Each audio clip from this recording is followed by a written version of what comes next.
Danas je lijep i sunčan dan i danas poseban zato što Pavle slavi svoj rođendan, 34. ako nam dozvoli da objavimo godine, ali smatram da to i nisu neke godine da se kriju. Danas pravimo kotlić vani, kao što rekao lijepo je vrijeme i nas je mnogo u dvorištu, tako da će Pavle imati osjećaj kao da je prava rođendanska žurka jer imat će goste. Djeca se raduju jako, napravili smo sinoć čokoladnu tortu Adam i ja, koja je u frižideru, pokazat ću vam je kasnije. A u kotliću ćemo da pravimo riblju čorbu, uz to ćemo da napravimo domaći hljeb i salatu. Sve ćemo to raditi zajedno, tako da će nam biti još draže. Uživajte u videu.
Evo ga i krompirić koji je počeo da klija u vreć, već je toplo.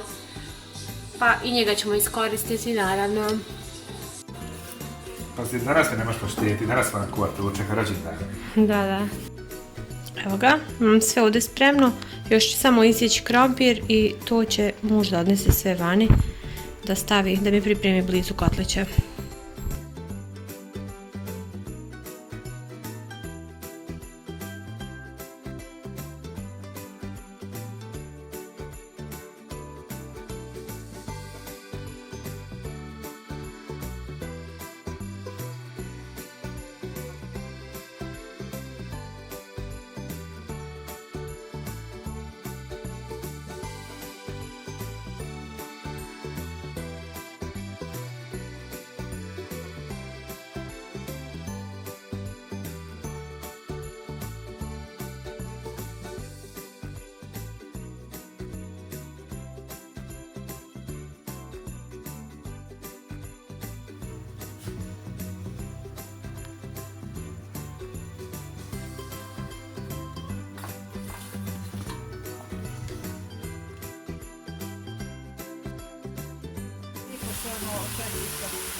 rođaj.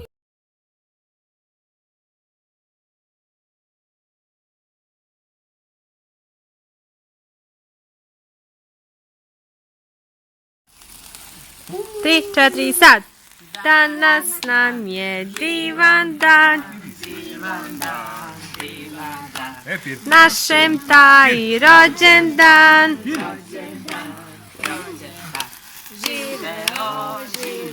Hoćeš, Adam. Jače!